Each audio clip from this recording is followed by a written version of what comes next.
how do we actually build wealth? I mean, it's a question humans have been asking for. Well, basically forever, right? Yeah, for millennia. We've always been trying to figure out how to get ahead, find some financial security, maybe even chase a few dreams. It's a really deep-seated human thing, isn't it? This drive for prosperity, for independence. Definitely. So for this deep dive, we're going to go way back, but in a way that's actually super relevant today.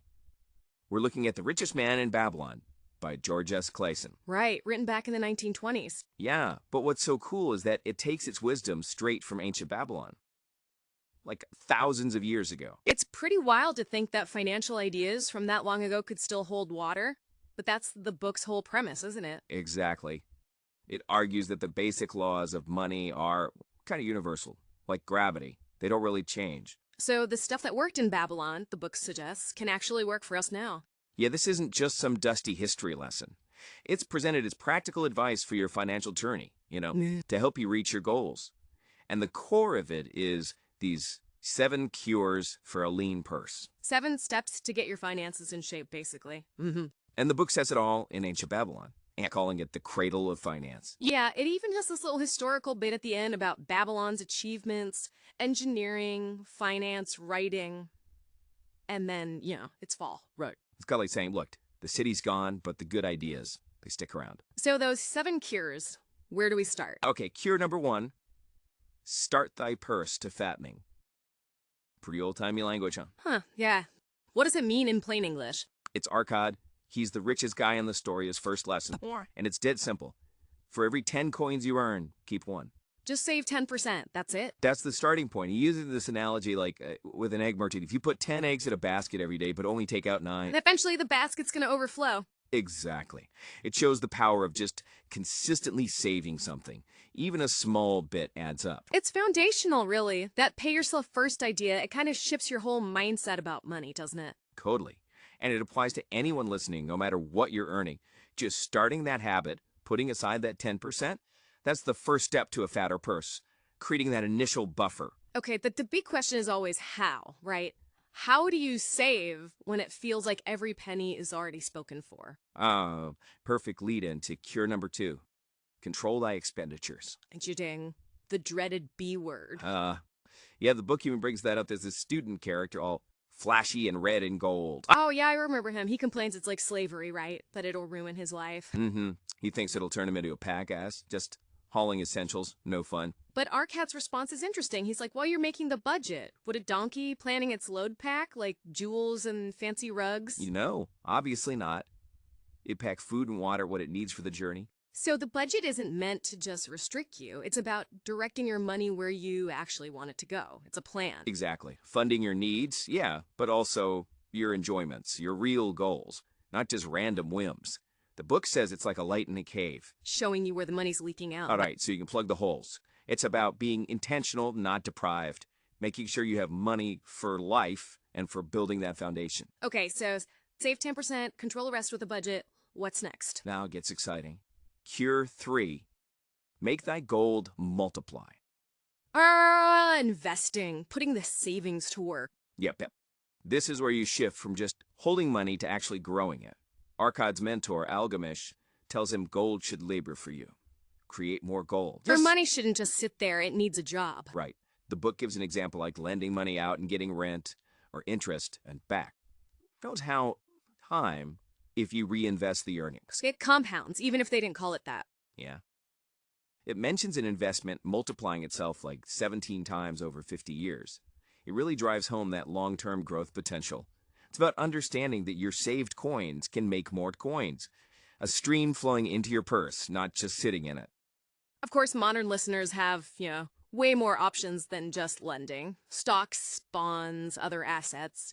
Different ways to make your gold work today, but the principle's the same. Definitely. Yeah. But making money multiply also means there's a risk of losing it, doesn't it? Uh-oh. Which brings us neatly to cure number 4. Guard thy treasures from loss. Super important. Once you start building wealth, you got to protect it. It's like putting a target on your back, in a way. Yeah. Algamish tells this story about his own screw-up early on. He gave his savings to Asmor, a brickmaker. To buy jewels, right. But Asmor didn't know anything about jewels. Nope. He came back with worthless bits of glass. Ouch. A costly lesson. So the takeaway is, Stick to what you know, or get advice from people who do know. Exactly that. If you want jewel advice, go to a jeweler. Sheep advice, go to a shepherd, not a brickmaker. Understand the risks. Talk to competent people. People with actual expertise in that specific thing. Right. It really makes you think, who are you listening to for financial advice? Are they actually qualified? Or are you going to pay for their bad opinions with your money? It's basically ancient Babylonian due diligence, isn't it? Research before you leap. Totally. Okay, Cure 5's a bit different. Make of thy dwelling a profitable investment. Owning your own home. Yeah, but framed as more than just shelter. It's a wealth-building strategy. How so? Well, it contrasts paying rent forever to a landlord versus owning. When you own, your payments build equity in an asset. It's yours. Plus, a stable place for your family. So instead of money just going out the door as rent, it's going towards something you own, something that could potentially increase in value over time. Seeing your home as an investment, part of the bigger financial picture. Makes sense. A long-term play with Cure 6. Cure 6 looks to the future. Ensure a future income. Planning for retirement, basically. Making sure you're covered when you're older and maybe not earning as much. Exactly. The book talks about setting up secure long-term investments or provisions. And interestingly, our COD even floats an idea kind of like life insurance. Really? Back then? Yeah. He imagines pooling small payments from lots of people to create a sum for the families of those who die.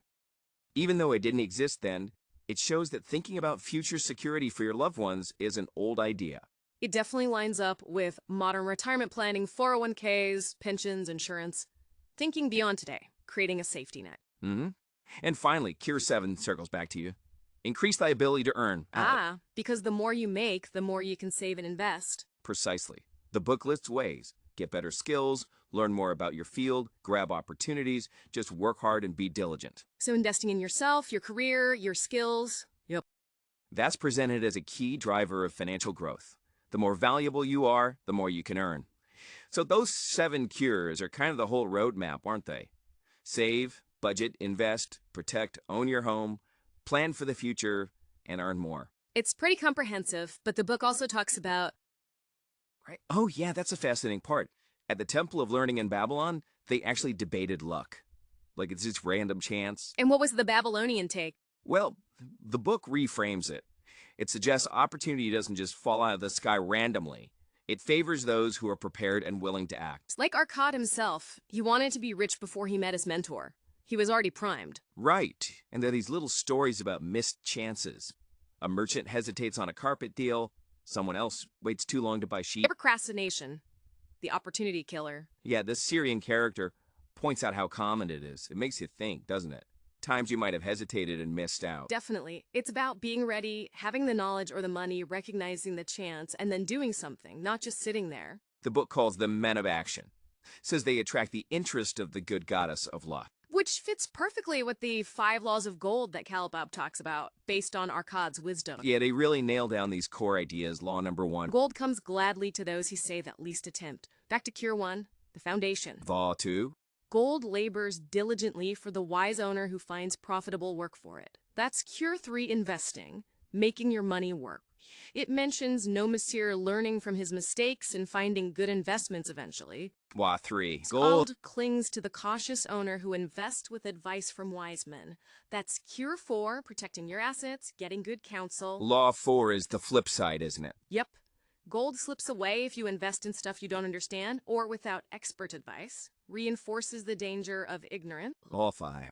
Gold flees the person chasing impossible earnings, following tricksters, or trusting their own inexperienced desires. Basically, beware of get-rich-quick schemes and wishful thinking. Use sound judgment. So, the goddess of good luck likes people who follow these laws. People who are proactive, but also careful. It's not passive luck, it's earned luck, in a way. Created by being prepared and making smart moves. Exactly. It's about creating the conditions for good things to happen.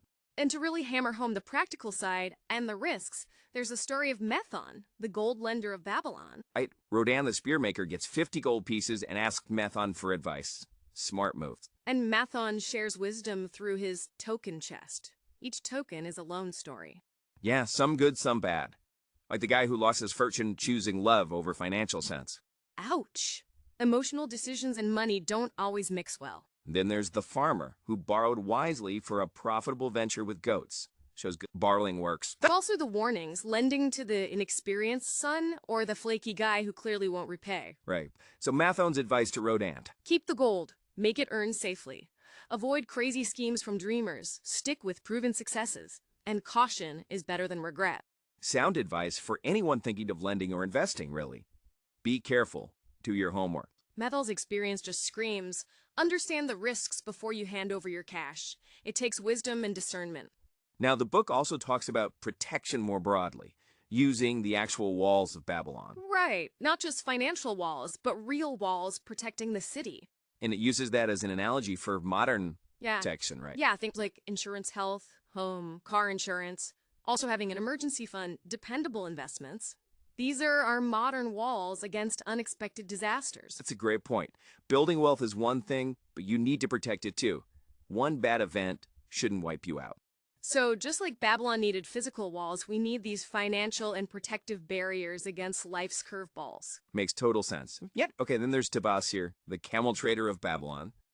His story is about debt, right? Yeah, falling deep into debt but managing to climb back out. It's about debt management and sheer perseverance. What are the key lessons from Tabasir? Well, first, spending more than you earn is asking for trouble. Obvious, maybe, but true. Second, debt's your enemies you have to face head on. And third, work and a solid plan are how you beat them. And he had a plan, didn't he? The clay tablets. Exactly. A really practical system. 1/10 of earnings to keep save, 7/10 for living expenses, and 2/10 dedicated solely to paying off debts. Simple but structured. And the amazing thing is, the book gives a real-life example from the 1920s Mr. and Mrs. Shrewsbury who used that exact plan to get out of debt. Wow. Shows the principles really are timeless. That offers hope, doesn't it? For anyone struggling with debt now. Absolutely. It shows that a disciplined approach works. You got to confront the debt with a plan and stick to it. Perseverance pays off. Okay, one last story.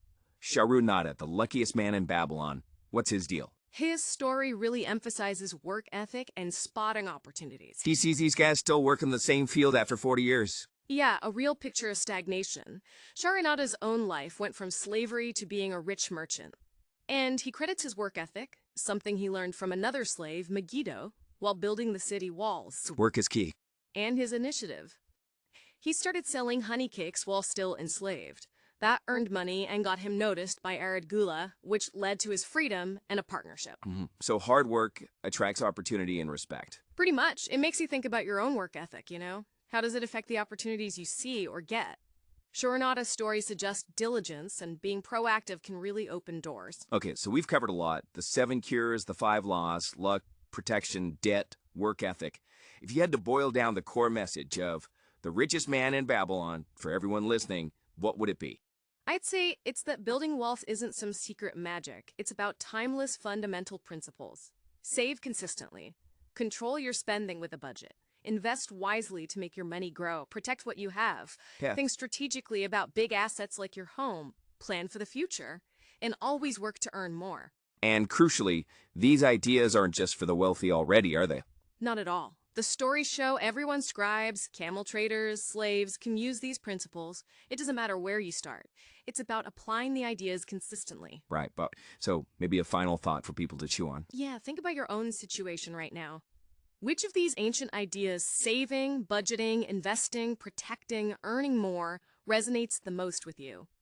And more importantly, what's one small thing you could actually do today, inspired by this old wisdom, to start building that better financial future? Maybe it's setting up that automatic transfer for savings, or just tracking your spending for. Exactly. It doesn't have to be huge, just that first step. Every big journey starts with one step.